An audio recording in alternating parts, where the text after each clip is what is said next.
What's up, guys? Welcome back to the Double D Report. Obviously, this is our all sports podcast now until football comes back. But we got to talk about, first thing, I don't even want to spoil what we have in store for you guys. It's about to be insane. First thing we want to talk about is the ratings from the Four Nations tournament. Yep. But before Dean goes into the specifics, I know that I've heard it and I've seen a couple articles about it. The numbers are fucking insane. Insane. Now, Dean, take over. Yeah, we've talked about this the last couple of weeks. This was the biggest tournament that the NHL has had in over 10 years now. This has done more for the game of hockey than anything than over the last 10 years. This was a massive win for the NHL. We've spoken about this in detail in our emergency pod in the last two podcasts, how exciting the tournament was beyond anybody's belief. This wasn't just an exhibition game to these guys. This was fighting for your country and playing out there and giving it your all, and it showed. So that being said, I know we said we were going to discuss it. The numbers are in. Absolutely unbelievable viewership against with United States and Canada. Just the viewership numbers exceptional. In the US, the game was aired on ESPN. It peaked at 10.4 million viewers, which is just unreal. And then Sportsnet, where it aired in Canada, said it peaked at 10.7 million viewers. Which, to put that in perspective, right? 10 people ought to say out there 10 million viewers in the US isn't crazy, right? Because there is 300 million people in the United States. 10.7 million people in Canada is over a quarter of their population, Derek. That's insane. That's over a quarter of Canada's population. That is absolutely insane. So yes, the average audience of this game averaged around 16.5 million viewers across US and Canada, which, for people who don't know, this is the most watched game in the last decade, surpassing last year's Game 7 of the Stanley Cup Final, which averaged around 16.3 million viewers. So this was an unbelievable turnout for the NHL, peaking at over 20 million viewers across the two countries. I mean, you really can't fathom how amazing this is for the sport, especially when people weren't just watching this to tune in for, some sort of exhibition game that is Canada versus America. These teams are half skating, half shooting, half defending. This was hits on the board, shots, both teams giving it everything they got every period. At the end of it, the Canadian team winning and holding it up like it was the Stanley Cup itself, the trophy. This was an unbelievable win. And it went to fucking overtime. I don't think the NHL could have dreamed up something better, Derek. No, because by it going to overtime, obviously more fans are watching. And correct me if I'm wrong, there was I completely forgot. There was an intermission. There was a little intermission before the overtime. Yeah, because how the NHL worked it was, so for the original games in the series, which were round robin, it was 3-on-3 style overtime like it is in the NHL regular season, 10-minute periods, right? How they switched it to in the final is NHL playoff hockey, right? So 5-on-5, 20-minute periods, golden goal. Pretty much no shootout, no any sort of that in that nature. So this was playoff hockey type atmosphere, playoff hockey type rules, everything that you could culminate into a game. The NHL physically could not have asked for a better outcome. It was perfect. It was absolutely fucking perfect. And seeing the news of all these viewerships coming in from Canada, the United States, even Europe, parts in Europe where people were watching. It's great to see for the sport of hockey, even though I'm not as big of a fan as you are. It's just huge to fucking say. Huge. Yeah, look, this is big for a lot of reasons, not only because of the viewership, right? Because they took advantage of the time without football. They beat out the NBA in their own All-Star game weekend. This is just huge for multiple things. We still have an NHL season going on, right? Picked right back up this past Saturday. So NHL is hoping that the viewership translates over to the NHL season. Hopefully it translates to the playoffs as well. I'm predicting that it's going to be one of the most watched playoffs in recent years. But not even on top of that, we have the Olympics next year where all of it culminates and actually matters, right? For that gold medal. And you're going to have more nations playing and you're going to have a larger viewership because the Olympics will be taking place in Italy. So this was just a precursor to everything that could happen next year. And I hope NHL fans and fans all around the world got a taste because it's going to be electric. Yeah, it's obviously you and me have been just super excited for it. Obviously Italy, as you just said, because that's going to be fucking huge. But it's just so good that this actually, because we were saying before the tournament started, we hope it affects going into and we hope the viewership is high in the championship game. And I, honest to God, didn't think it was going to be that high.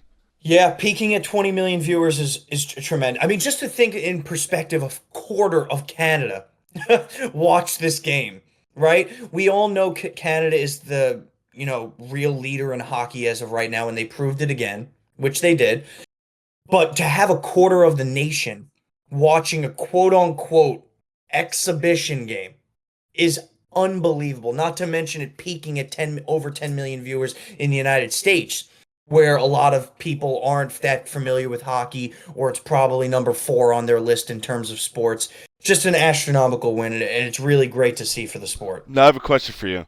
Do you think the ratings would have been different if it was Sweden versus the U.S. or if it was or like Canada versus Finland or like one of those other matchups?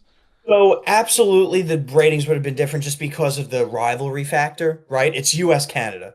A lot, not to mention there's been a lot of political happenings between the two countries going on recently too, so that just grew more attention to this game when it shouldn't be. Politics shouldn't be in sports per se, but it did. That's just how it happened to work out timeline wise.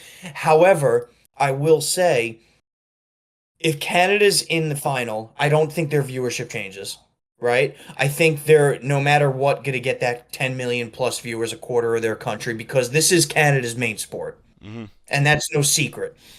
And then it's tough to really predict because if Finland's going to be in the final or if Sweden's going to be in the final, you can almost assume that a quarter of their country is going to be watching this game. Or Europe, like in its entirety. Exactly. So maybe Europe has a bigger presence then. So do I think the numbers would be astronomically different? I really don't, because I think all of these teams and their fans and their countries were into this, whether you look at the US, Finland, Sweden, or Canada. I just think it was a little bit more in the spotlight because it was a rivalry game. I think the rivalry played a massive factor. I do think it would have been a high viewership, but obviously the rivalry just like goes shoots that shit up. The only thing I see is the only way this would have been a largely not viewed game, well, at least numbers wise, if it was Sweden versus Finland. I don't think because there's no way then you're getting to anywhere near 10 million viewers within the United States. Oh hell no. Nowhere near it. So at the same time though, we can't predict those numbers, but Europe would have had a frenzy over that game. Oh, that would have been like 30 million in Europe or something like that. Exactly. So I don't know how to predict these things. In the US, yes, it would have mattered who played in the final, right? But Europe is such a big hockey place too because a lot of those Nordic countries, this is all they have. So it's tough to predict to your point. But yes, I think this would have been a largely viewed game no matter who was in the final. Yep. Well, Dean, do you have any closing words for the Four Nations tournament? I don't. I want to cheers it to the NHL for having a phenomenal tournament. They really did. They outdid themselves. They truly did. But now I hope all of these fans out there are translating to the NHL because we got a lot of season to go. We got about 25, 30 games to go, depending on the team you look at. And then you got the Stanley Cup playoffs, which is just as exciting. So I hope everybody translates into it. Well, me and Derek will definitely be talking more hockey as the season goes on because we got a lot of storylines to cover. But yes, that's my final remarks. Well done, NHL. Cheers. Can't agree more. So, obviously, we're going to take a break from NHL because we've been pumping NHL through your guys' throat these past couple weeks. So, the next thing we're going to talk about is, we spoke about him a month ago around, Luka Magic, aka Luka Blackout, Oh aka God. Luka Doncic, or Mr. Blackout is what JJ Redick calls him. Dean, he had a phenomenal game Yeah. against the Nuggets. I was Yep. not expecting this because the Nuggets have been playing out of their mind. They're on a 9-game winning streak. Luka had a bit of a rough stretch first coming over to the Lakers, right? And I think that's just in culmination of trying to get acclimated with the team, acclimated with the system, the players, trying to build that cohesiveness, especially when you have a superstar like LeBron on the team. So Luka's Luka, man. He's 25 years old, turning 26. This guy is the superstar of the National Basketball Association, right? He is a top two, top three player at worst in the NHL and the NBA. Sorry, trying to get my mind off of it. In the NBA, he was going to have this game eventually, right? He finally had his Laker game, quote unquote, 32, 10, and 9, almost a triple double. This is what he does. This is who he is as a player. He's going to rebound. He's going to assist. And most importantly, he's going to score the basketball. That's just what he does, right? So this was a big game for the Lakers, especially trying to move up the standings a little bit. Like you mentioned just earlier, the Denver Nuggets were on an unbelievable run there, so this was an even bigger game for the Lakers to come out there and play. They were on a 9-game win streak, the Nuggets. Not to mention, the Lakers are now right on their heels. They're in the 4 spot. The Nuggets are in the 3 spot. So this was a massive game for the Lakers to come out there and show who they were under this new team. And they beat them by 20 plus points. Yeah, I was So not expecting that. no, I don't think a lot of people were expecting that. Whether it's an off night for the Nuggets or whether, look, man, the league's on notice. Doncic is coming. So it really does depend. But yes, I'm not surprised at all because this is bound to happen and it's going to continue to happen because of how great of a player he is. Yeah. Obviously, as you said, he is at least top 3. At least top 3. That's not even a debate. Yeah. But the way for like me watching the game, I see like the connection with all the players are finally like it's slowly kicking in. Like Luka, obviously, his thing is he drives to the basket. He has great pass vision. To where he's able to dish it out to the corner. He hits Hachimura, hits Reeves, if anything. He has great vision. And also, it was also nice to see a Luka to LeBron lob. This is true. Because I believe that was the first one. I believe. This is true. So, it's good to see Luka hopping out of his shell. Obviously, he did come back from a calf injury. So, maybe it was, like, hindering him a little bit. And now he's, like, fully back. Yeah. But I guess this is his first really good game. We need to see how he's going to do in the next couple games. Of course. But to segue real quick from this, we need to talk about the Lakers. Yeah. As what you're saying, they've been hot. I believe in the past, since January 15th, they're 15-4. Yeah. Not to mention they're 8-2 in their last 10 as well. Which is great. I haven't seen a LeBron team do that since they won the championship. It's been quite some time. Yeah. Mickey Mouse championship. I won't let that slide. That's a BS. That's a COVID championship. I don't want to hear it. My team was in the championship game, so. COVID championship. Fair enough. It's not the same. I'm sorry. I won't allow that to slide. Okay. All right. That's fine. Still technically won a championship, but still. All right. Do you think the Lakers have a chance to take the West? No. You don't think they do at all in the slightest? No, I really don't. I mean, look, they're 11 and a half games as the standings look right now, right? They're 11 and a half games out of first. The second team in the West is 9.5 games out of first. That's how good OKC has been this year, right? And that's just the tip of an iceberg on how good OKC has been this year. So no, I don't think the Lakers have any chance to take the 1 seed in the West. Do they have a chance to take the 2 seed? Absolutely. Absolutely. They are only 2 games back of the 2 seed, and it is well within reach because Memphis has not been playing great. They're 6-4 in their last 10. The Nuggets is the team to probably beat go to the 3 seed because they are 9-1 in their last, but the Lakers just got a big win, as we just talked about. And then you can also say that the Rockets are right now tied with the Lakers. But however, the Lakers have 2 games in hand of the Rockets. So I gave my quick answer. No, they don't have a chance at the 1 seed. They really don't. Do they have a chance at the 2 seed? I think it's very, very, very realistic if they continue to play the way they've been playing in their last 10. I 100% I agree that I think they have a. I don't think they're like completely out of the first seed, but I definitely think they can get the 2 seed because it's how I'm seeing it is that obviously Luka, he hasn't been playing well since he's been on the team. They lost AD during that trade. Their starting lineup consisted of Reeves, Luka when he was playing, LeBron, Hachimura, and then Jackson Hayes. That if you look at that starting lineup, that's not the best starting lineups in the world. Like besides Luka and LeBron, and I'm gonna give Austin Reeves some credit. It's a team that works cohesively well, and it's showing because JJ Redick's coaching well. He's doing the lineups well. The only reason I said that I just don't think the Lakers have a chance at the 1 is they have 25 games left, Eric, right? They're 11 and a half back. They'd have to go like 22-3 with the OKC Thunder going mediocre. Just to put it in perspective, the Lakers have been playing really well and they've gone 8-2 in their last 10. OKC's gone 9-1 in their last 10.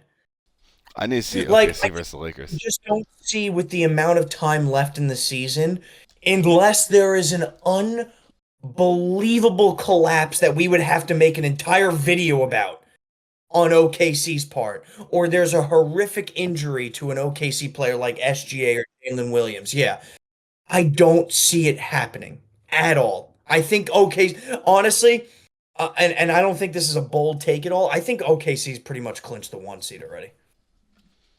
Just based on the amount of games that are left. I mean, I don't think they have to do least to obviously clinch the 1 seed. Obviously, they have to do the least. They just have to keep on doing what they're doing, and then they're done. They could go 500 the rest of the way and clinch the 1 seed, which is crazy, actually. It is, and that's my point. The Lakers are not a bad team. I never said that. I just don't think they have. The 2 seed is much more in a realm of possibility, which is where they want to be. Because if they finish a 4 or a 5 seed, they're going to have to play OKC in round 2. And they don't want to do it. And you do not want to do that. So if you get a 2 or a 3 seed, you would play them in the conference championship. That's a big difference. All right, this is the one thing I will say, though. The OKC Thunder, obviously, they're very good in the regular season. They're very young, and they're very good. Can't deny that. But they could get beaten in the playoffs. Easily. Look, anybody could be beaten in the playoffs, technically. Because when you... Obviously, last year, did anyone expect the Thunder to lose to the Mavericks? No. Probably not, no. And what happened? But, once again, it's Luka. Yeah. Round 2, Luka with LeBron instead of Kyrie. I mean, I'd call that an upgrade. Exactly. So I do get your point. I really do, right? And I think we're kind of on the same page there where they're going to finish a 2 or a 3 seed. And it's going to be an unbelievable matchup between them. Bearing something like there's some good seeds down at the bottom, 6, 7, 8, that could maybe make an upset in the 2 or 3 seed. OKC's not losing round 1. I want to get that out there. They're not losing round 1. No. Can a 2 or 3 seed get upset? Absolutely. I think the Grizzlies can 100% be upset. No offense to the Grizzlies. I just don't think I think they're a little overhyped in the standings. Personally, I know I'm going to get some hate for that. I might give you some hate. That team's pretty fucking good. They are, right? But in terms of a young team, they're nowhere even near the level of OKC. No shit. OKC breeds the young guys. That's my point, right? Memphis is a young, up-and-coming team. That's how they're looked. So if you're going to be looked at that way, you have to be compared that way. And then you compare them to the up-and-coming team of the century in OKC. Oh, that team's ridiculous. Okay. It's tough. I don't want to get off topic because I do want to give you your final thoughts on this, Derek. I do want to ask you a quick question. I'm ready. On the NBA front, Okay, I'm ready for this. based on the recent developments, 0-7 against the top three teams in the National Basketball Association. That is the New York Knicks, by the way. Do you expect a second round basically a second round goodbye to the New York Knicks on whoever they play, whether it's whoever finishes the 2 seed, whether it's the Cavaliers or the Celtics? Okay, so currently, what is the next seed right now? The Knicks will most likely finish as the 3 seed, which is where they are currently based. So, and they would end up playing the 6 seed, which They would look. I expect the Knicks to win the first round. That's just they're a good team. My comprehension is 1 and 2 seed, huge gap. Knicks, huge gap. Rest of the Eastern Conference. yeah. That's how I've perceived it. So if the Knicks get the 3 seed, they win their first round, whether whoever it may be, whether it's Detroit, Orlando, Milwaukee, whatever, right? Who cares? Or Indiana. I forgot to mention Indiana in that case. Right now, the 2 seed is the Celtics. I'm a Knicks fan. I think we lose in 5 or get swept. I think he gets swept. That's my point. So my question to you is, and we're going to talk a lot about this come playoff time because it's going to be a huge topic of discussion just based on the trades the Knicks have made, based on their team that they've so-called made that's really good. Does Tibbs get fired in that situation? I would hit the red button. I would launch that fat motherfucker out of that stadium. I'm sorry, he's had too many fucking chances. If this doesn't work out with Brunson, Hart, Oanobi, whatever the fuck his name is, Bridges, Cat. if it doesn't work, never coach a basketball team again. The discussion came up because they're 0-7 now versus the top 3 teams in the league. 0-2 against OKC, 0-2 against the Cleveland Cavaliers, 0-3 against the Boston Celtics. And not to mention, the last 4 games, the total differential is like minus 105. They've lost by like 20 points in each game. So they're not even coming close to these top tier teams. So at the end of the year, you may have to start making some decisions regarding the direction of your club, especially with the talent that you have on it. Yeah, you're 100%. You guys have so much talent because I'm saying you guys because you're a Knicks fan. You guys have so much talent to where it's stupid to keep a head coach there to bury their careers like a Cat, like a Jalen Brunson. If this year doesn't work, get him the fuck out. But this is the problem. You guys have a stubborn fucking owner. Well, look, I want to give props to where props is due. Leon Rose, our general manager, has built a great team. Right? He's built from the ground up. He's done a lot of good trades. He's done a lot of good signings, even draft picks. Look at Deuce McBride. Right? He's done a good job. It's just the fact, and I've been a Tibbs defender throughout my Knicks tenure because he brought us back into relevance, right? A lot of people forget before Tibbs, we were no debate. We were the worst team in the NBA for quite some time. Fair. It's the truth. And Tibbs brought us back into relevance, and I still do believe he's a top 10 coach in the league. However, when you consistently get beat by the better teams in the league, your system's not working. Right? You can beat all the mid-tier teams. You can beat the bottom teams. That's fine. That's all dandy and happy world and whatever. But then you get to the playoffs and you get swept by the 2 seed. You got to start having some conversations. The thing is that the Knicks they have the team. This is how it is. They have the team to where they can outscore. I feel like the Knicks can outscore Cleveland if they had a phenomenal game. They have to have phenomenal games to do that. They can't have like plunders. Yeah, they can't have mediocre shooting performances. They have to Brunson has to damn near shoot perfect. As in Cat, as in Bridge, as in all of them. Hart has to play his heart out. No pun intended. But that's my problem right now. Is with saying this, the Knicks have the team to do it, but their coach is what's veering me the other way. I think the most telling sign is this, right? The Knicks are 37-20. It's a good record. That really is. That would put them in the 2 seed in the West. That has them currently in the 3 seed in the East. They are 21. My bad, wrong. They are 26-6 against teams below 500. Oh God. They are 11-14 versus 500 or better. That's bad. It's not good because when come playoff time, I'm not even counting the first round because you know what? You should win the first round with this team. It's going to come the second round when you're going to have to play the Boston Celtics and you're going to get absolutely shit pumped every game. You're going to be lucky to win one game. You're not going to win a game. And I actually agree with you. I really don't think we would win a game. So what Leon Rose is going to have to decide is, look, man, we have the team now. We have Cat and Brunson in their primes, Derek, in their primes. I agree. I got to go out there and get a coach.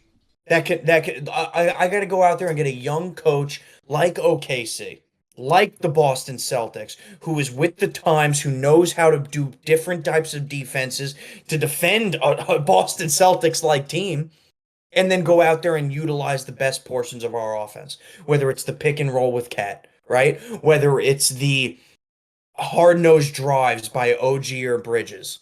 You have to create game plans. And when they first these insanely good teams, the Cavs, the Boston Celtics, the OKC Thunder, we're getting completely outplayed. Shit pumped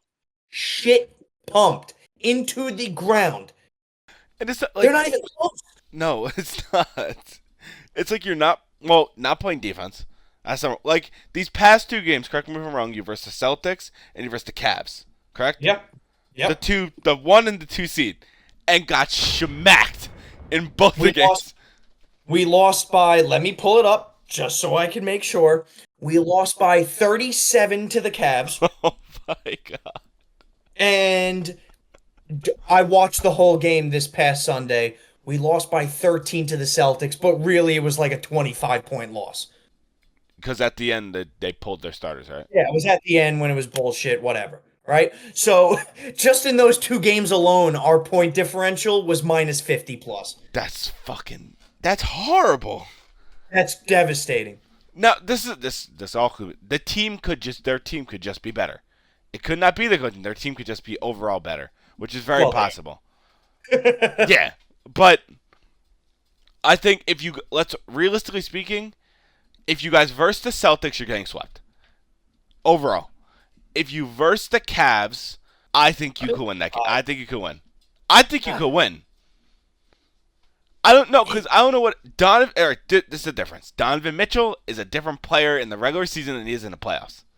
He ceased to exist in the playoffs. This is true. There's 2 caveats I have, right? One, it's a big one, and I know a lot of people brush over it because who gives a shit, right? Mitchell Robinson's going to come back for the playoffs. He is going to be huge for the Knicks, and I know not a lot of people believe that. He is, right? He's the defensive presence that Cat isn't. You could legitimately put Cat at the 4 and Mitch at the 5 in the playoffs and have like Hart or Mikal Bridges come off the bench, and your team is astronomically better then. Yes. My second point, which is going to counter that, you would feel a lot better going to the playoffs if you didn't get fucking blown out by the teams you're going to have to play, right? 13 against the Celtics, 37 against the Cavs. The previous game is against the Celtics, 27. The previous game against the Thunder, 25. It doesn't get better. If you lost to these games by like 3 points, you'd feel pretty good. You really would. You'd be like, we have them. A couple of shots here and there is the difference. You could beat them. But when you're getting blown out by fucking 27, 30 points, I mean... Demoralizing. That's just demoralizing. Perfect word right there, Derek. Perfect word. Oh my God, dude, getting blown out by 37 points, I'd actually contemplate my life. That is bad. It's depressing. It really is. And you hope Mitchell Robinson coming back has a huge impact because I think he could. I really do on the defensive side of the end. But at the same time, Is Mitchell Robinson going to be that X factor? I have a caveat to him. That motherfucker can't do anything besides play defense. But see, in the Knicks system, you don't need him to do anything but play defense. You have enough scorers. All right, so what are you gonna do? He's not sitting in the fucking corner. He's running around setting picks. Mitch, yeah. I'd rather have Cat set picks and go off in a No, roll. what I was just saying, you could have Mitch at the 5 and Cat at the 4. I don't know. You need that interior presence. Porzingis is raping us. If we ever made it to a final in some alternate universe where the Celtics and Cleveland Cavaliers plane went down, Chet is going to murder us. That's my point. You need him in the center to play better defense. Yeah. I'm not saying by any means whatsoever he's going to be the decision maker and he's going to be the difference maker, because he's not. Especially against those top two teams, he's going to make us better. But to my point, when you lose by 30, my God, and to your perfect word, it's demoralizing. As a fan, as a coach, as a player, in general, it just says. As a New York City rat below MSG, you're feeling demoralized. It's bad. I think that's a good question to ask, because obviously Knicks fans are huge. They pretty much, there's a lot of Knicks fans in the world, because obviously We saw. I said this to my friend the other day, and you can tell me if I'm wrong, right? I've been saying this for quite some time over my life, and you can attest to it. Yes. I don't think I'm ever going to see a Knicks championship in my life. I just don't. No. I just don't, because I believe they're a cursed franchise, and I don't think they can. I just don't think I could live till 90, which I won't. I could live till 40, which is more realistic. I don't see them winning a championship. So my point of view is, while I'm still pissed at them for losing and for inevitably going to lose in the playoffs, my point is, be happy they're competitive for once. That's like a moral victory, dude. That's not good. But when you're a Knicks fan, that's all you could get. I mean, I guess, but I know you have been saying this for pretty much your entire life. You're never gonna see one. Do I think you might see one? Like, I think it's a 0.1% chance. I'll see one when I go to the depths of hell when I die. Your luck. You're gonna die that year they win a championship. Yeah, why not? I mean, what does it matter, right? I've been watching them for shit, halt, and fuck. You know what? Next topic. Yeah, okay. Alright, we're gonna take a break from the NBA. We will get back to it at some point today. But we gotta speak about the MLB. We have been nudging a little, putting it to the side for a bit. So, Dean, started off with MLB free agency. Yeah, we could start it off. I mean, it's been a crazy offseason. A lot of different players going a lot of different places. We had some major pitching changes within the MLB. Corbin Burns going to Arizona. Max Fried going to the Yankees. Not to mention a lot of different teams basically bolstering their rotation. The Dodgers, the crown of the world, going out there and signing Blake Snell just on top of it, right? We've had a lot of different things going on. The latest two renditions, one of them is not so surprising. Pete Alonso going back to the Mets on a 2-year deal with an opt-out after one, which most Mets fans that I've been speaking to believe the opt-out will take place after one. We're to be seen, but nonetheless, Big Meat Pete, also known as the Polar Bear, will be going back into New York and Queens. So I don't think that one's a surprise. The surprise was the best free agent left on the market in Alex Bregman. Very shocking. Signing with the Boston Red Sox. Thoughts, concerns, questions, Derek? Okay. I have a question for Boston. So you have the babyface assassin. Yep. Rafael Devers. Correct me if I'm wrong. He plays third base. The last time I checked, he did play third base. Thank you for asking. And then rewind and go to the Houston Astros. Alex Bregman plays third base too. Yeah. Now, could someone fucking explain to me why the fuck would you get two third basemen? And don't get me wrong, Devers doesn't want to move. Yeah. I think that was the most shocking thing coming out of the spring training press conferences that are happening now is that Devers is very keen and very set that he will not be moving from third base, whether it's to a DH position, whether it's to a corner outfield position, whether it's to left bench. He is not going to move, which is a concern for the Red Sox because, to your point, they did just sign another high profile third baseman who, to his credit, did say he would be willing to move around positions, maybe even to second base. This motherfucker. Correct me if I'm wrong. Didn't he win Gold Glove at third base? Yes, he did. Thank you for bringing that up, Derek. This motherfucker is a Gold Glover, and he's not gonna be playing fucking third base. This is the classic situation with Boston, right? They have a young star who they did sign under an old GM, mind you, under old leadership, who promised him he would be third base. Look, Devers is young. He's a young kid. I understand he wants to play the field. And you know what? I do give him props for not wanting to be one of those players who just says, fuck it, I'm going to be a DH for the rest of my career. He wants to play the field. That's his position. And he's adamant on it. And I give him props for that. However, he is not a good third baseman. So it comes to the point of being you just signed a Gold Glove third baseman. If you want to be a better team, you start the better defenseman third baseman. And whatever you do with Devers at that point is up to you. Whether you want to teach him the first base glove, maybe. That's always an option. Or you tell him your fucking bat is insane. You bat over 300, you hit over 30 home runs. How about you just be a DH? This is a main factor for me.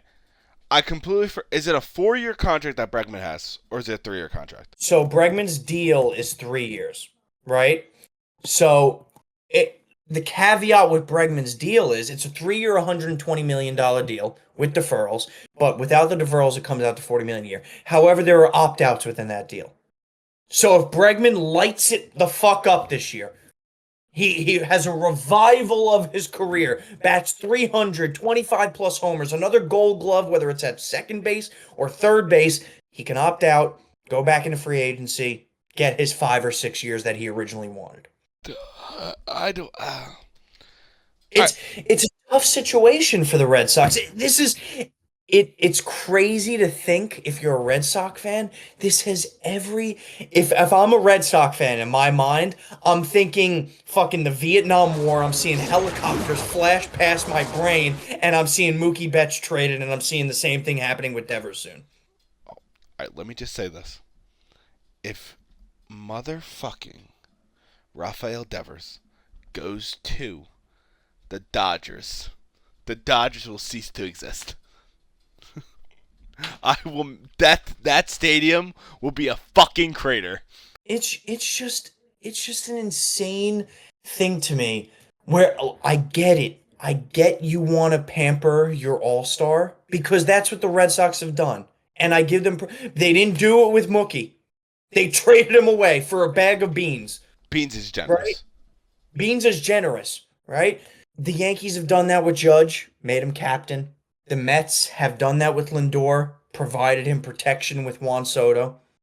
The Red Sox, I honestly don't know their direction because if you piss off your franchise player and he requests a trade, everything you just worked for is gone. Gone. Wherever the fuck Devers gets traded to. Gone. I don't know. It's a tough situation. All right, I'm asking you. Don't get me wrong, Gold Glove. The accolades speak for themselves. Yep. Why the fuck sign him? Why would you sign him? 2-time World Series champion, Gold Glove winner at third base, career hitter of 270 or above. I mean, this guy is a professional hitter. This guy is a professional ball player. He's going to get you 20 stolen bases a year. He's going to play phenomenal defense for you. He's going to hit the covers off the ball and provide protection for Devers. It's a no-brainer if I'm a Red Sox. If I'm the GM, I guarantee you, though, their GM didn't expect the reaction from Devers that they got. I don't think anyone did. No one did. I was shocked by it. which is the issue, which is where lies the issue. So if you're a GM, bingo, you just won the sweepstakes and you sign Alex Bregman, but now you just pissed off your franchise player. I don't know what the fuck. Boston just always goes to hell. They can never be happy. I'm so happy for it. Don't get me wrong. I will say that they've won 2 World Series in the last 10 years. All right, but they had the biggest drought in what in sports history? Not biggest drought in sports history. Yes, I know the curse of the Bambino. I get it, right? But it's going to be a tough situation because honestly, and after this offseason, they're probably the second best team in the AFC East. I think they surpassed Baltimore because Baltimore did nothing. They sat on their own nutsack and they did shit. Yeah, they watched Corbin Burns pretty much walk away. Like he dabbed up everyone and left. They watched everybody walk away. They watched Anthony Santander go to a division rival in the Blue Jays. I don't know how. So I don't want to hear it from any Orioles fans. The Boston Red Sox have surpassed you. That's just the way it is. And of course, based on the talent level, the Yankees are still at the forefront of the ALC East. That's just the way it is, right? So the Red Sox have made some really good moves. They have. They traded for Garrett Crochet from The White Sox. Chicago White Sox, yeah, which was a big win for them because they needed pitching. They needed pitching more than a lot of teams. And the Baltimore Orioles did nothing. So good offseason for them. Now you have to work out the internal issues. I think, and if you work out the internal issues, good. If you don't, you're fucked. If they work out the internal issues, they're going to have a good team. They're going to be second in the AL East. They're going to be the number 1 wild card because they're probably better than maybe some other division winners. They'll probably be better than who will win the Central, the Detroit Tigers, the Kansas City Royals. So they have the potential to be a very good team as long as they manage the rift within their own organization. I think, and overall, at the end of the day, I think it goes down to Devers. Because Bregman just got there. Realistically speaking, he doesn't have a say in this. Technically, he doesn't have a say in this. It's pretty much if Devers is willing to move, or even if Bregman's like, all right, I'll just go to second or play first or do whatever. But I don't see that. I don't see that happening. I see Devers caving, playing DH for this year, and seeing what Bregman does after this year, and then talk about going back to third base. Agreed. I think you play it out this year. Devers is not moving from third base this year, so you just got to deal with that and how it is. You put Bregman at second, so be it, right? He's still a very good defensive player. I'm sure he could play the position, and you see how it goes. Yeah.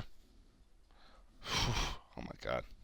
But moving on, we're going to stick within the baseball realm. However, we are going to move to Mailbag. Woo! We just got a letter. We just got a letter. We just got a letter.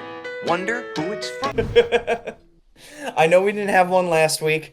We were dealing with some stuff like the Four Nations tournament, so we were really focused on getting out that type of discussions. However, mailbags are back, bitches. They're fucking back. You had a spasm. I thought you were going to fly away. If only. If only. However, we will get to the mailbag. Derek, this is a good one. As always, you get the question. You get first licks at deciding the answer to this question. Okay. This is from Denzel in... where is this? There it is. Round Top, Texas.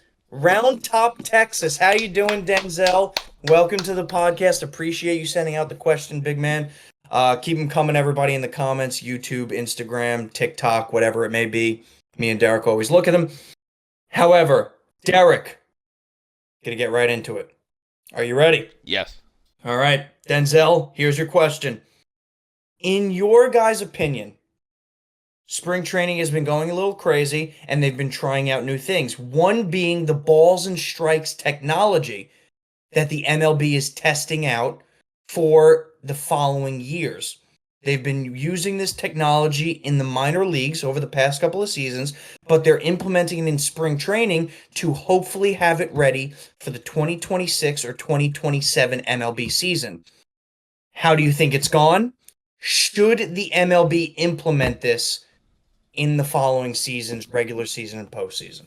I think they should.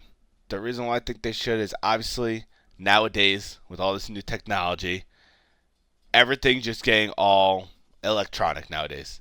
And if you want to perform the best game there is, the best like possible way, not missing a pitch, not missing all like outside the strike zone or a tip or anything like that, you'd use this technology. So I think yes, I would implement it. For one thing, I would implement it in the regular season, and not implement it in the postseason until one full year of the regular season. Interesting. Okay. Because I feel like by doing it in the regular season, everyone sees how it is. Then they do, if anything, a league vote to see if they want to add it to the postseason. Yep. And then if it gets added to the postseason, good. That's my overall opinion on that. Yeah, no, I like it. Once again, Denzel, thank you for the question. We always appreciate them. Getting to the topic a little bit, I do agree with you. I think it should be implemented in the years to come, whether it's 2026 or 2027 or 2028, whenever you perfect it, right? I want it to be perfected. I don't want there to be any quirks when this thing finally comes into the MLB. However, I think a lot of people say they like the human element when it comes to baseball with the umpires, whether it's getting balls and strikes wrong or safe and non-safe calls, etc., right? It brings a human element to the game. We haven't seen many challenges in the spring training, right? Players only challenge at pitcher and batter only if they truly feel that it's incorrect. And then even that, half the time, the ump's been right. So it still has that human element. Each team only gets a certain amount of challenges, so you still have that to look forward to, right? It's not like every batter at every single inning can do a challenge and it goes into a replay. So you still have the umpire human element. They still have to be on top of their game, still giving the best they can in terms of balls and strikes in the strike zone. I do think, in my opinion, it needs to be a little bit quicker, which is why they're working out the quirks in spring training in the minor leagues. What do you mean by quicker? So if you look at it, how it's been going in spring training, they obviously, the batter or the pitcher does this, which means I'm going to challenge that ball or strike call. The umpire turns around, says some shit to the camera, who gives a crap, and they put it on the big screen in order to get it going into their system. This usually takes like a minute, 60 to 90 seconds. Some of these other sports with their VAR technology, whether it's soccer for offsides, whether it's tennis for the goal, the line technology, it's almost instant, right? These players say, I'm going to challenge it. The umpire has a decision made within 5-10 seconds of it being the case. And I think they will be able to get that done, which is why I appreciate that they're at least trying it out within spring training and minor league baseball. So that's my only caveat with it. It should be a little bit quicker to not ruin the pace of play of the game for pitchers and batters. But overall, I'm in agreement with you, Derek. I actually like the idea of it. I do. I think it's good. Obviously, to even go like in other sports, the football. What the fuck is football doing with the first downs? They're doing I'm not gonna get into this, Derek. We're not gonna get into it. No, I'm doing a comparison though. Like it's good that the MLB is doing technology to improve the game. Yeah. Oh, obviously the pit, as you said, people have obviously complained about the strikes and balls, and now using this technology, it's going to be able to calculate that. It's going to be able to pretty much nip that in the bud, and you don't have to worry about that. But my main point is that do not instantly throw this in the postseason. I say do one full regular season, and then boom. To your point, so I agree with you and disagree with you at the same time, because when they do finally implement this, whether it's next year, whether it's 3 years from now, they have to ensure that there are no quirks in the system. that there are no mistakes. So in my opinion, when they do finally implement this into the regular season, I won't see a problem with them implementing it into the postseason because it should be foolproof by then. I wouldn't even implement it into the regular season unless you get everything sorted out. That's my counterpoint to that. However, I do agree with you. When this is finally implemented, they better not have any mistakes with it, Yeah, they better not fuck up. especially when a game could be on the line. Agreed. Because obviously, like with other shits in baseball, like a slide or like a stolen base or anything like that, or like a tag or anything, you could. That's not like changing the game. A strike could change the game like massively in a game. It could be the difference between a strikeout and a walk. Exactly. Bases loaded, strikeout to end the inning. Bases loaded, walk to walk in a run. I mean, that's a huge difference, right? They're going to implement this in the same thing with challenges as well when it comes to whatever it be, stolen bases and all that crap, right? Safer out. They'll implement a certain amount that you're able to do within a game. Yeah. So, to our point that we mentioned earlier, players are not going to have the ability to do this every single fucking at bat. Yeah. Right? If you don't, That shit's pissing me. I'm sorry. That shit's already pissing me off.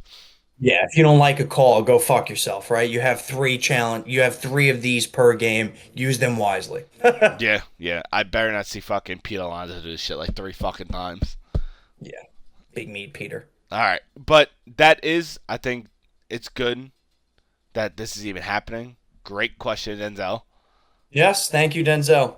For the pretty much, I feel like then MLB they're gonna be changing a lot in the coming years. They're gonna be changing a lot, especially with technology. Look, they've already changed a lot with the pitch tracking, with the pitch clock to speed up the game. I mean, they're continuing to improve the game in little ways. They're not changing the fundamentals of the game, which I think a lot of people would be pissed about, so I appreciate that. But they're just changing the game in little ways to make it better, and I think as fans, you have to embrace that. The only one thing that I don't like about the MLB that I actually fucking despise is this fucking runners. These runners in scoring position on you know what I'm talking about, second base.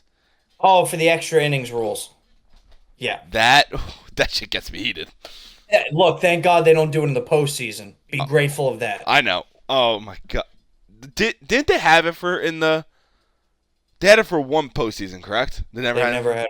They've never had it in the postseason. This game Vietnam flashbacks. It must be that. Yeah, yeah. No. Put the helicopters to the side, Derek. Okay. My bad. Thank you, Denzel, for the question. Yeah. Dean, close it out. Thank you, Denzel. You're a good man.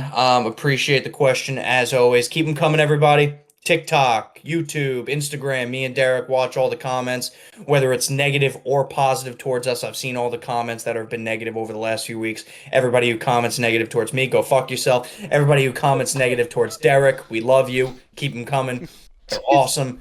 But yes, continuously look at the questions. So Denzel, I hope it's warm out there in Texas. Keep on chugging, buddy, and we hope to hear from you soon from another question. But yes, Derek, do we have another topic to go to within the baseball realm? Of course we do. Oh, great. We're gonna talk about spring training. Spring training just started. I believe it was, what was it? Earlier last week? Yeah, it's just a week now. Just a week. Baseball's officially back. Everyone's excited. America's excited. Baseball's finally back. One thing I'm upset about is seeing Juan Soto hit a home run in a Mets jersey. Yeah, it happens. That made me want to jump off the Verrazano. Mm-hmm. But, Dean, opinions so far on spring training, players in spring training? Yeah, there's been some already key injuries for a lot of different teams, whether it's, we'll talk about a few, at least close to the metropolitan area. So for starters, the Yankees, who seem to have injuries every fucking offseason. So it doesn't matter. Apparently, Giancarlo Stanton has tennis elbow. Not in this one, but both elbows. I hate him. So he's been going through some testing. He will not be ready for the regular season, at least the start of it. My opinion on it, quick opinion, bubble wrap him until the playoffs. I could give a shit. Just make sure he's ready for then. So if he wants to take the next 5 months off, so be it. Go Do what you got to do, kid. However, yes, it's still a big blow to their team because the Yankees rely on him for DH, so they're going to have to look elsewhere for that. And then on the other side of the boroughs and Queens, the Mets have had some pitching problems. Frankie Montas, within pretty much just throwing on flat ground before spring training, gets injured. He's going to be out for extended time. Then yesterday, Sean Manaea with a groin injury will be out for some extended time. Will most likely start in the IL for the season. So the Mets pitching staff to start the year isn't going to look great. Clay Holmes is your 2 starter. I don't want to start things. That's not great. No, it's not at all. But yeah, Stan's a big blow, obviously, to the Yankees. The Mets pitching staff is going to be at the forefront in the spotlight to start the year just because of a lot of uncertainty on that side of things. But other than that, so far, don't want to jinx it. No major injuries within the major leagues as of yet, a week into spring training. No big names that have gone down. I don't want to jinx it, but the big names I'm talking about, for example, are Ronald Acuna, Mike Trout, Bryce Harper, Fernando Tatis, etc. Right? You get the picture. So no big names have had any injury woes as of yet, so that's a great sign. We never want to see injuries. We want to see the best on best play. But Derek, your thoughts so far on spring training? I think spring training has gone pretty well. I'd say, like, obviously, like, the fans, every fans are excited to be out in Florida watching all the spring training games. But one thing I will say, I'm going to touch on the Yankees. The Stanton injury is a huge blow. Obviously, to start off the year, even though you're saying bubble wrap him, we'd need him. He is a huge part of the team, especially with Bellinger being a part of the team now. Goldschmidt being a part of the team. It's just I want to see at the start of the season the Yankees fully being healthy, which I haven't seen in a fucking while, which sucks. Yeah, But I agree on that. Stan's had his injury woes throughout his career though, which sucks, obviously. if it sucks because he's a great he still is a great ball player, but he's consistently injured. But going back on it is that it's big to see. Well, this is the one thing I want to see. I want to see Paul Skeens pitch in the preseason because obviously he just had a huge regular season, and this is touching on Pittsburgh a little bit with them needing to fix their own fucking problems. Let Paul Skeens pitch. I know he is a huge market player. You need him not injured. But in order to spark the team and spark the fans' excitement for the season, you gotta put him in there. He just won Rookie of the Year. We need to see if it was just his Rookie of the Year, like lucky or being all that shit, or him actually having a great season and going on forward. Yeah, no, look, the one thing directly correlating to your point, the one thing that I've noticed so far, and to be fair, we're only a week in, right? It's great. It's great to see baseball back. Turn on the television and see spring training baseball. That's it. It's a great telltale sign that summer is finally coming, right? The winter is coming to an end, hopefully, and baseball, which we all love, is coming. However, I've been seeing a lot more that teams tend to invite a lot more players to spring training than in the past. You have a lot more players that aren't going to make the team playing in spring training, maybe to see what they have, maybe to protect your players. I mean, look at the Yankees, for example, as a direct correlation to Skeens, right? To your Skeens point. Cole has not pitched yet. So whether it's a combination of see what you have, protect what you have, or it's a combination of, God forbid, I don't want our star player to get injured, and we want to ramp them up nice and slow. So I'm not going to say I want to see Paul Skeens in the very first, preseason game, or I want to see Garrett Cole in the very first post preseason game. But at the same time, yes, I agree with you. They do need to have that ramp up style, especially Skeens, who's coming off his rookie year. He didn't pitch a full year, right? He came in a few months into the season. So he's going to have a full workload this year. You definitely want to get him ramped up so he doesn't get injured. Exactly. You don't want to pull anything or drop, especially the guy throws 100. Don't even say it. Don't even say it. The dreaded arm injury of all pitchers. I have to say We don't it. want to wish that on Mr. Paul I love Skeens. Paul Skeens. I love Paul Skeens, but I have to say because it's very possible. He's throws 100+ miles an hour. You have to take care of that arm. You have Yes, you to. do. If you don't take care of it, he's fucked. His career's fucked. But one last thing, I do want to see more rookies who got drafted this past year, play in spring training because I want to see them playing in on the big stage and seeing, hey, what can they do? And that deciphers, oh, send them to double A, send them to triple A, send them to single A, if you know what I mean. Yeah, no, I like that scenario. At least for the first few weeks of camp, if not even maybe playing in a game, but at least practicing with the big Exactly. leaguers, right? Just to get them a perspective of what it's like to maybe gain some insight from legends of the game. I know for at least as a Yankee fan, you have insane pitchers coming into spring training and showing these guys they're up. CC Sabathia, Andy Pettit, Roger Clemens, Ron Guidry. I mean, these guys are coming into spring training and working with the pitchers, Exactly. which is an unbelievable perspective for a lot of these kids who were drafted, an 18-year-old, 19-year-old, 20-year-old to have. Especially if they're a So Yankee yeah, fan, dreaming oh, of. could you imagine? I mean, those are fairy tales and it doesn't always happen, but yes, that would be unbelievable. So, I mean, overall, me and Derek are just glad to have spring training back, baseball back. It's always nice to see. We right now have two major sports going on in basketball and hockey, but when baseball comes back, man, It's the spring, trifecta. spring is back, summer's back, happiness is back. I mean, you Exactly. got the trifecta, especially, which we'll talk about when baseball gets started. You're going to have NBA and NHL playoffs too. And Bet one of the best times of the year when it comes to sports. and this is actually crazy to say, when when the MLB starts around that time, free agency for football starts kicking in. So And the draft. and the draft, everything just goes bam right next to each other, which is perfect. I love to fucking see it. One of the best times of the year in sports. So we'll continue to talk about it. If anybody has any questions on baseball, like our friend Denzel in Texas, feel free to ask them. We're going to be talking about it the next coming weeks as the regular season approaches. However, we have to start early, right? Because there are so many weeks till the regular season. Me and Derek have to get our predictions out of the way, ready to go, first and center. We're not going to discuss World Series or playoffs or anything like that. We're going to discuss division winners for the time being. So me and Derek are going to go through each division, and we're going to predict the division winner in each division, AL and NL, way before the year even starts. So you guys can give us all the shit, all the smoke, all of the praise, whatever you want to give us in the comments. We're here for it. But Derek, are you ready for this?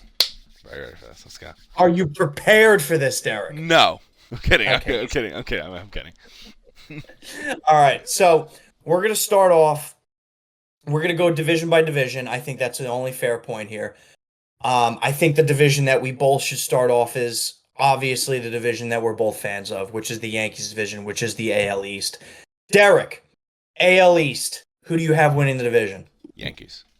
Okay, we're on the same page. On to the next. No, I'm kidding.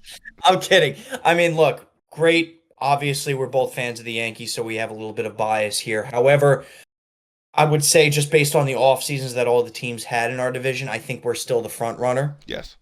Maybe you agree. Maybe you disagree with me at the standings per se. I would have it as Yankees, Boston, Orioles, Toronto, Tampa. I don't know how you see it though, personally. I see it.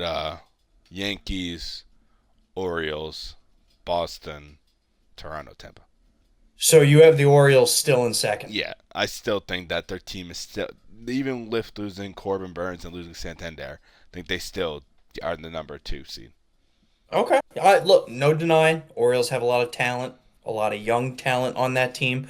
So wouldn't doubt it. I just fuck their owner. I mean, they didn't do anything this offseason. He's a waste of space. Yeah, he really is, and he's a newly acquired owner. You would think he would spend money, but as what we said, owners don't like. I Move on. guess not.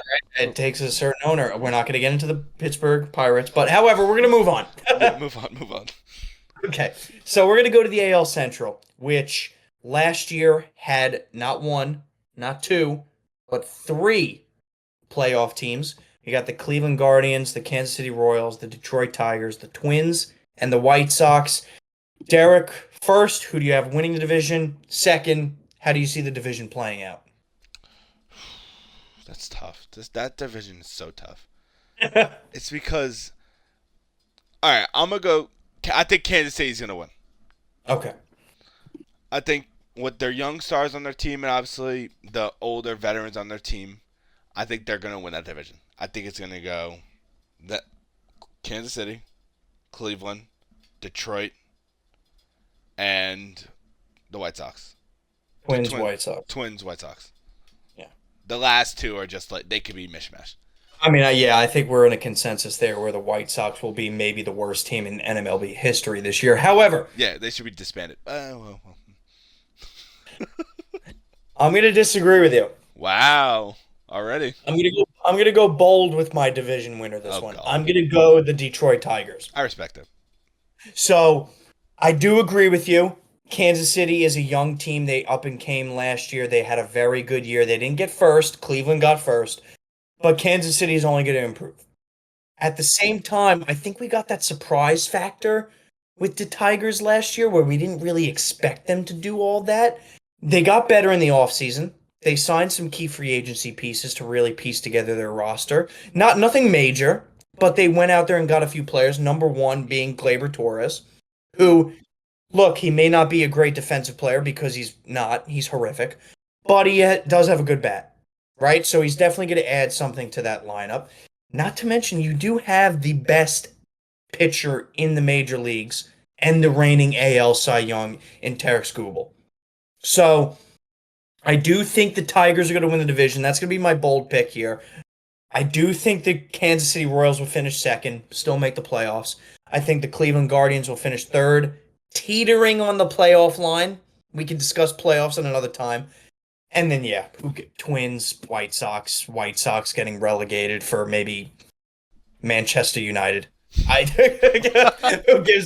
Who gives a fuck about the Chicago White Sox? That's They so suck. fair. That's fair. I'm glad that we had some, Disagreements. differences. Yeah, that's a good sign, at least for the second division that we're going to go into. We're going to go into the last division, the AL, the West. All right, this one's been a weird one over the last few years. You had 2 years ago the Texas Rangers win the World Series, and then last year not even make the playoffs, which is obviously a weird caveat. You have the Houston Astros who have won the division consistently and made the playoffs consistently, including last year. But they have a very different dynamic this year in terms of their team. And then you have the Seattle Mariners, who people expect stuff from every year, but yet somehow they just continue to disappoint. So you have those three teams, and then you have the Oakland Athletics and the Los Angeles Angels. Derek, who do you think is going to win the division? This is a tough one. Who do you think is going to win the division? How do you think the division is going to play out? Saying this all chest. Seattle. Okay, big boy on campus over here. All right. I think this will actually be Seattle's year because how I see it is that Houston only got worse. Okay. So how I see it is I see Seattle, Texas, Astros, Athletics, Angels. Angels is another one in that category where they could be relegated for Arsenal in the English Premier League. So I agree with you there. The Angels in my bracket is last. That's just Dead last. I'm gonna disagree with you again. I like right? it. I like it. I'm gonna go that they're gonna have a bounce back year. I'm gonna go Texas winning the division here. Right? I think maybe a little bit of World Series hangover, maybe a little bit of injuries, maybe a little bit of both. I think Texas comes out, plays a lot better this year. I think they're going to take the division in the AL West. I think they're a good team. I really do. I think they're scrappy. I think they have a lot of good players. Second, I'm going to go Seattle. I agree with you there where they're going to beat same thing as Same thing in the other division where it's Cleveland. They're going to be teetering on the playoffs. This is my big one. And third in the division, I'm going to go the Oakland Athletics. I think, look, hear me out. They're playing in a minor league stadium. Where's the weed? They're playing in a minor league stadium this year. Their owner, surprisingly, actually spent money this offseason, right? Luis Severino.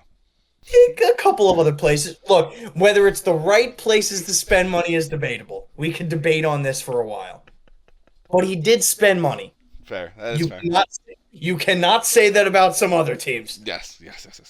So I'm gonna have them as a excuse me, as a surprise third. Houston fourth. Angels, my bad. Houston fourth. 50 feet of crap. The Los Angeles Angels. I agree with you with the last one. The fourth, I just don't see the Athletics getting third. That is like a Moneyball fucking. That's like from Moneyball to where they somehow sneak into the fucking playoffs. Yeah. Look, they can make second. Oh my gosh. Look, I admire at least they spent some money this offseason. Like some of the major teams in the sport, like the Baltimore Orioles, the Miami Marlins, the Pittsburgh Pirates, where they have some talent on the team, young talent. They spent nothing. Absolutely nothing. Zero. Right? So I want to give props to where props is due. The Athletics obviously had that spat with their fan base because they're moving out of Oakland and going to Las Vegas, and they're going to be playing in a minor league stadium here. But at the same time, their owner still clearly cares, right? He's not a douchebag. He moved them to Vegas for a reason. Business-wise. Yeah, business-wise, right? A lot of people forget that this sports in general are all businesses as well. So I'm going to give them props. I'm going to say they're going to have a nice year. I think their lineup is actually like half decent. They have some good young players, specifically Rooker, who is one of the MVP candidates. So I'm not going to get ahead of myself. I don't want to hype up the Oakland Athletics too much, but I do think they finished third in the division. That being said, we can move on. NL East, Phillies, Mets, Braves, Nationals, Marlins. Derek, how you feeling on this one? It's a tough one. It is. I'm going to go Phillies, Braves, Mets, horse manure, Nationals, 16 coffins, Marlins. Okay. So this is the first division where we're 100% on the same page. Okay. 100%, right? Phillies, I think, are definitely the best in the division just based on their pitching staff, based on their lineup. I mean, it's ridiculous. They have some really good players on that team, right? They fell short last year. They got upset against the Mets. So I'm not going to discount the Mets in any way, shape, or form. I do think the Phillies are a better team. I also think the Braves are going to have a bounce back year. Getting Acuna back in itself is huge, just morale-wise. Their pitching staff took a little bit of a hit. However, I still think their lineup is leagues ahead of a lot of other teams in this league. So I'm going to go Braves second, Mets third. The caveat on top of the Mets being third, I'm going to say they missed the playoffs. I agree. So we're on the same page in the AL East. This is not, by the way, maybe it's different for Derek. This is not being me a Mets hater. No, it's not. I'm not even kidding. It's me not being a Mets hater. Fans can be happy. I can be sad. The Mets got Juan Soto, the biggest free agent probably of our lives so far. They didn't do enough in my eyes to make themselves a legitimate contender. Their pitching staff is horrific. You can argue all this shit, David Peterson, Clay Holmes in the 2 spot. I don't give a shit, right? Those are not good enough names to win a division, let alone a World Series. So I think they made strides in being better. I think they're going to have a lot to do at the deadline and or next offseason to make themselves a contender. Yes. That's my point of view. I 100% agree with that because Obviously, they got Juan Soto, which is huge. Is what they were mainly focusing on. Then obviously they acquired Holmes, and correct me if didn't they acquire Frankie Montas? They did. And on top of that, they re-signed Pete Alonso. And they re-signed Pete Alonso. I feel like that they're going against the Phillies, who have a all-around good team, good lineup, and a great pitching staff, and then the Braves, who have a phenomenal lineup, and then their pitching staff. They lost a couple players, but it's still very good. Yep. So the Mets are here. They have to take like 2 more steps to get past one of the teams at least. Yeah. And look, this is not to doubt that they can make a move at the deadline and completely change our opinions, right? They could trade for a starting pitcher at the deadline, a legitimate ace, and maybe make a run, right? As their team stands right now, me and Derek just don't feel they're at that par. No. And I honestly think that's a fair assessment. Yeah. Moving on. Fuck the Mets. I'm going to start off this division because you started off all the previous, and I feel bad, Derek. We're going to go to the NL Central. This one is a shit show in itself. Right? You got the Brewers, the Cardinals, the Cubs, the Reds, and the Pirates. I'm going to start off by saying the division winner, and I think it's going to be this year clearly the Chicago Cubs. The Cubs, not only in their own division, but in the major leagues, maybe had the best offseason out of any team, right? They acquired Kyle Tucker from the Houston Astros, one of the best outfielders in the game. In the game, everybody, right? They got healthier in their infield when it comes to Nico Horner and Dansby Swanson, right? They got some more pitching in their lineup. I mean, this is a very good team who went out there and did a lot of stuff in this offseason to make themselves better. I see them as the one in the division. I'm going to put the Brewers as 2. Same thing as a lot of all these teams teetering on a playoff spot. I'm going to put, don't hate me, I'm going to put the Pittsburgh Pirates as 3. This has all of the making of a Pirates team that gets scrappy during the year. They're not good in any way, shape, or form. They have 2 good players on this team. Let's be real. They have Paul Skeens and they have Brian Reynolds. They have 2 good players. 2 good players. 2. The rest of the team is mediocre at best. I just think they're going to be scrappy, especially when you look at the other 2 teams that I'm putting them over. The Cardinals, who got worse and who suck, and the Cincinnati Reds, who didn't do anything and still suck. So I'm going to go, my final, Cubs, Brewers, Pirates. 4 and 5 is tough. I'm going to go Cardinals, Reds. How about that? Okay, let me process. All right, I'm going to start. We had the same division winner. I had the Cubs winning. Because obviously they had a phenomenal offseason. Great job to them. Good for their farm. Even though they lost Bellinger, they still improved in other spots. Okay. Number 2 is Milwaukee. Yep. I'm glad we're in agreement on that. Number 3 is crazy to say. I'm going to say the Reds. Okay. Then I'm going to say a pile of shit, as in the Pirates, and then the Cardinals. Because the Cardinals might be the worst team, might be worse than the White Sox. But I don't see the Pirates going 3. Ever. May I add some context to my 3? Sure. I don't see them even coming close to the playoffs. Okay, fair. I think it's a clear 1-2 in that division. And then 50 feet of crap. And then you can choose your bottom 3. If that makes it any better. Okay, yeah, that's fine. Okay. That makes it a little better. Okay, all right. Thank you. I appreciate that. Oh my god. Oh, that division's so bad. Even speaking about it hurts. We're going to go to the last division. Derek, it's going to go back on you. This is the NL West. This is probably maybe the most competitive division in the major leagues. You have the Dodgers, the Padres, the Diamondbacks, the Giants, and then do we even want to mention the Rockies? We may just hold them out. They're held out. Okay, we're gonna hold them out of this division. They're in their own division. They're auto 5. Yeah. They're auto 5 for a lot of different reasons that we're not going to get into right now. But this division, how you feeling, Derek? Dodgers. You can say it. Yep, Dodgers. you can say it. Let's just say if the Dodgers don't win the division, they lost the season.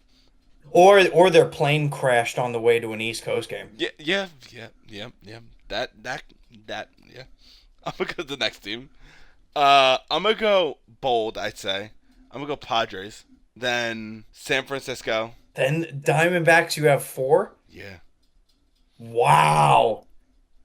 I think that's the boldest division you've had. I know. I went bold in this division because I'm mainly focusing on number 1. They're gonna win it by a landslide, but I really do think that the Padres is gonna have a really good year this year. Okay. I think Tatis will go back to his actual form. Interesting. Wow. Okay. Look. Do I disagree with you? Yes. So I'm going to start off by saying I do think this division will be a 3 playoffs team division. Agreed. Right? I think they're that good. He has the Giants in that third team. I'm going to have the Diamondbacks. However, I'm going to change it up a little bit. I think the Dodgers do get 1. I don't think that's any debate. I really don't. Unless they have some major injuries or unless... No, there is no other unless. Unless they have major injuries, they're going to get 1. Unless Shohei Ohtani loses both of his legs. Yeah, I mean, even then, they could still... Yeah, they have... Ohtani could die tomorrow, and they'll still have the best team in the major league. So, I'm going to choose the Dodgers 1. I think that's a unanimous decision across all baseball fandom. I'm going to go Diamondbacks 2. I think they had a very good offseason, mainly getting Corbin Burns. That really bolsters their pitching staff, along with Gallen as a 1-2 punch that may be best in the league, one of the best in the league, which is awesome to see. Their lineup didn't get a lot better, so that's one of their major caveats. Yeah, that's one of their major caveats. Their lineup really didn't get a lot better. Honestly, their lineup maybe even got a little bit worse. So they're going to have to do some moves at the deadline. I'm still going to have them at the 2. I'm going to have the Padres at the 3. They're going to make my playoffs as well at the 3. Same thing with a lot of teams teetering at that wild card spot. I'm going to have the San Francisco Giants 4, and then I'm going to have the Colorado Rockies as my Osama bin Laden team of the major baseball. Yes. So that's how it's going to go. Derek, we're not going to get into playoffs. We're not going to get into any of those predictions yet. It's a little early. I do want to ask you, AL, NL, who are your 2 worst teams this year? NL, I think Cardinals, the St. Louis Cardinals. Okay. I don't see anyone more awful than them. And then AL is the White Sox. Okay. Has to be the White Sox. I see them actually breaking the record for least wins in a single season. Yeah, I mean that's from a perspective. They went 41-121 last year. Yeah. Thankfully, I'm going different than you in both leagues. AL, I'm going the Angels. I think Trout. Let's just say he breaks his leg week 2. It wouldn't be surprising in the slightest. No. He falls off a trampoline. Let's just say that. He's feeding his dog, falls down a flight of stairs. Yeah, exactly. So the Angels are consistently sending out their single A players for the rest of the year. They get relegated, and we get, the Wolverhampton Wolves coming into the league next year for the Angels. So I'm going to look forward to that. Welcome to the league. My NL, I saw absolutely no improvement from this team, and I don't see any way, shape, or form that they will improve in any way, shape, or form. I'm going to go the Colorado Rockies. I think they are a garbage franchise. I'm actually going after them personally now. I think you're a garbage franchise. You're a garbage owner. You signed nobody this offseason. Your team is garbage. Me and Derek can go out there and try out for the team and maybe make it for first base. They are abysmal in every way, shape, and form. I think they should actually be executed, electrocution style. Yes. So I'm going to go the Colorado Rockies, followed closely by the Miami Marlins. That's fair. But yeah, I'm very glad we went through these predictions. I know for a lot of people these are very early predictions, so we may pivot halfway through the year when it comes trade deadline season or after we see a month or two of baseball. But I think it's nice for the people to see where our minds are at. Wouldn't you agree, Derek? I 100% agree. And Fantastic. but overall, the MLB season is back. Yes. It's happiness.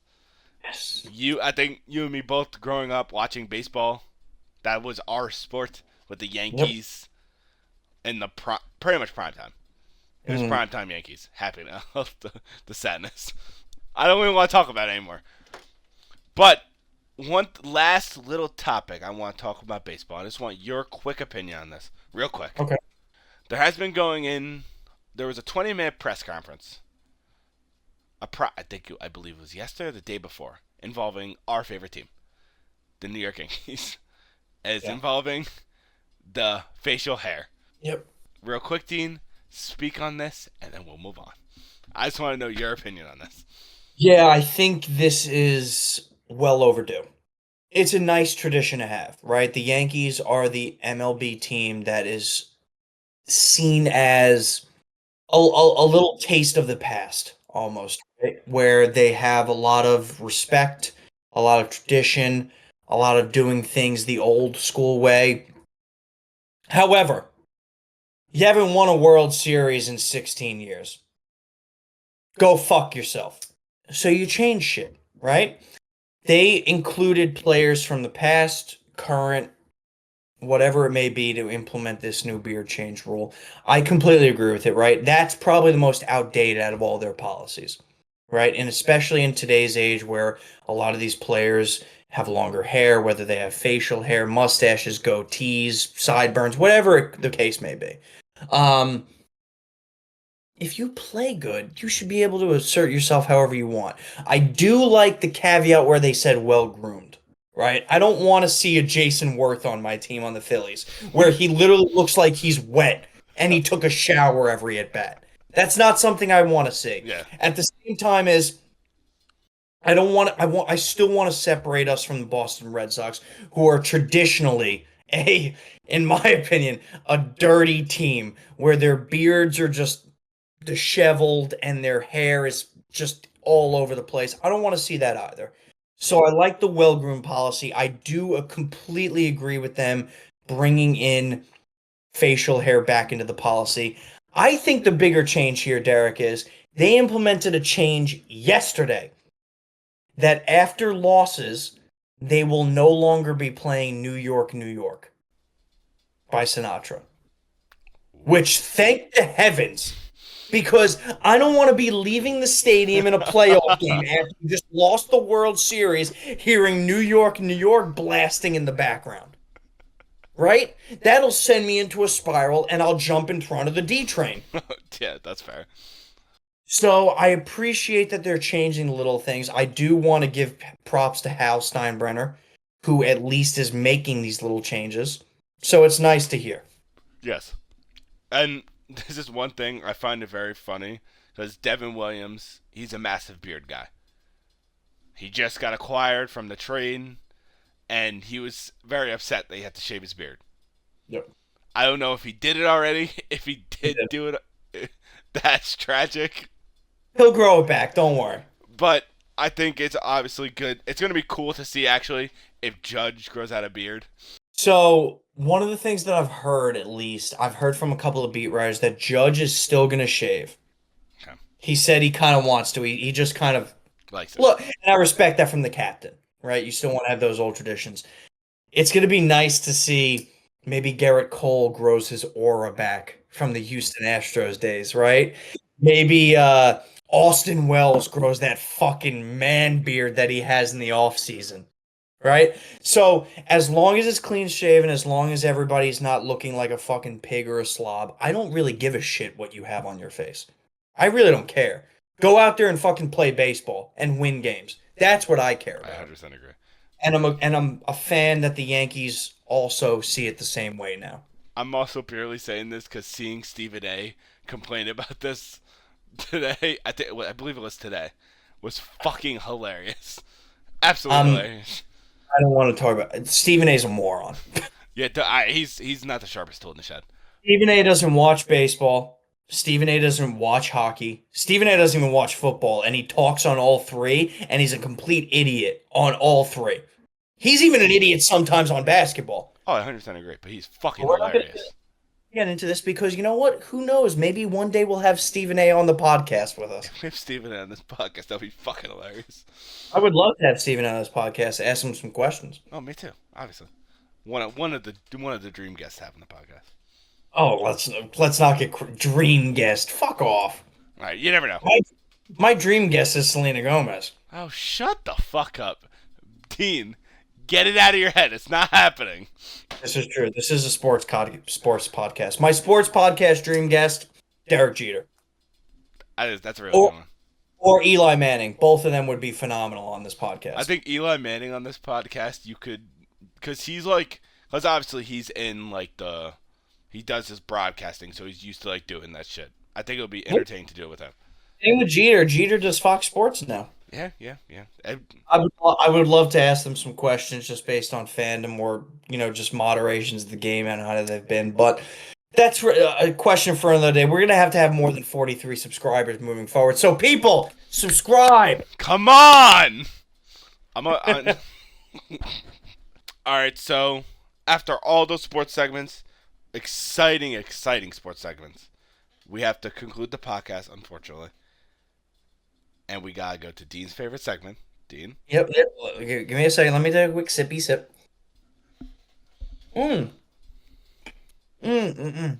That's a very good bourbon. Baller of the week.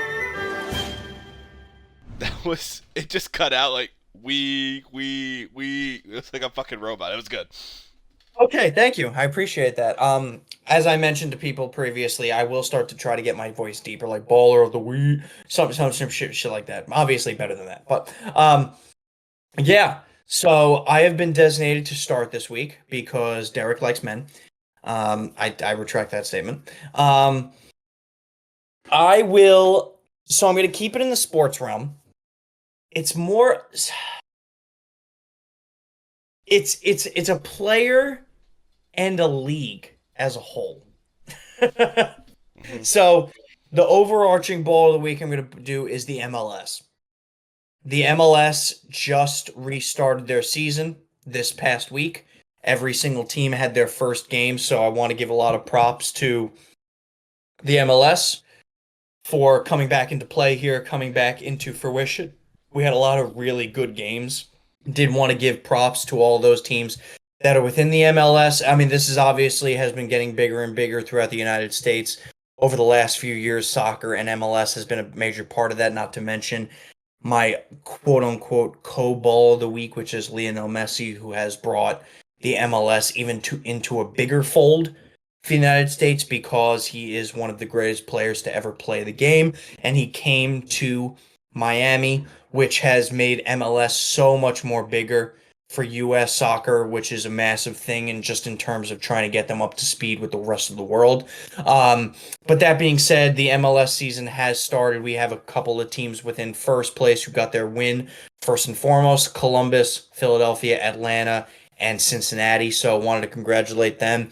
And then on top of that, just the player itself, Lionel Messi, right? His team, Miami, did tie their first matchup against their opponent. So, and Lionel Messi had the 2 primary assists within that game. So this guy continues to amaze everybody. He continues to not age like fine wine.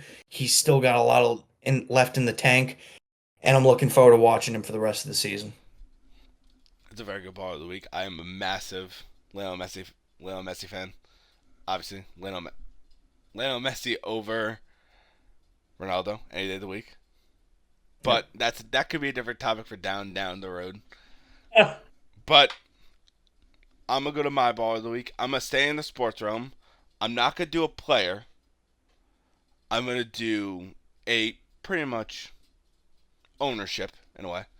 I'm going to touch on the owner of the Guardians, Larry Dolan, passed away. I believe it was today.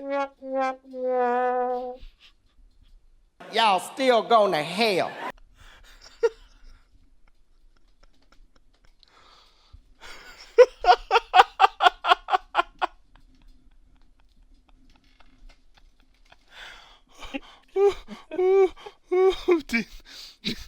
Okay, I need to restart that. You cannot do that. Oh my fucking god. I'm gonna touch on the ownership standpoint of sports. I'm gonna go to Larry Dolan, who unfortunately passed away at the age of 94. He was the owner of the Cleveland Guardians, who obviously has done massive things for that team. Obviously went to a World Series. They did lose, but brought a bunch of players there. Jose Ramirez, all these big players that are there within these past years and years and years. And even switching from the Indians to the Guardians, he's been a part of history. So have to give him his praise for what he's done for the Cleveland in general, and respect to him, and wish condolences to his family. Yes. Very nice. Ball of the week, or in memoriam of the week, Derek. Props to him. Obviously, he, like you mentioned, was a part of history when it came to changing from the Indians to the Guardians. So, and he has done well over the last few years, at least making the playoffs, to say the very least. So, yep. Rip to him. Yes. Hope he's enjoying it up there. Jesus Christ. Well, that after my sad ball of the week, this does conclude the podcast. As Dean spamming ducks. Obviously, Dean, any closing words for the podcast before we sign off? I mean, look, we're reaching a very exciting portion of the sports calendar season. You have the MLB, not the MLB. You have the NHL and the NBA closing in on like 25 games left for each franchises respectively. So we're coming up to that playoff time in the next month or so, which is always exciting. A month and a half. And then not to mention, obviously, baseball starting up. So this is always exciting. We're going to continue to address all three of these sports. We'll take a little bit of a break from football, if anybody hasn't guessed yet, until the draft comes along, and then we'll start doing some predictions there. But yeah, it's an exciting time within sports. I hope everybody continues to build upon the momentum that the NHL has built and watch the games over there, and continue to watch really just all sports and gain a perspective on everything. It's really great to see. Yep, that's a beautiful way to close it out. Just everyone get excited. Get excited for sports. It's coming back in full effect, which means summer is coming, and fireworks are popping off. It obviously, like, subscribe, follow on TikTok. My dumbass will fucking start doing the Spotify. I need to be an idiot. I need to stop being an idiot and do it. I'm going to do it. I'm sorry, guys. Blame it on me. But He's not gonna. I will do it. Like, subscribe, follow on TikTok, follow on Instagram, and if you have any questions or mailbags, ask me, Dean, in the comments. Even if you want to make fun of Dean, do it. It makes me happy.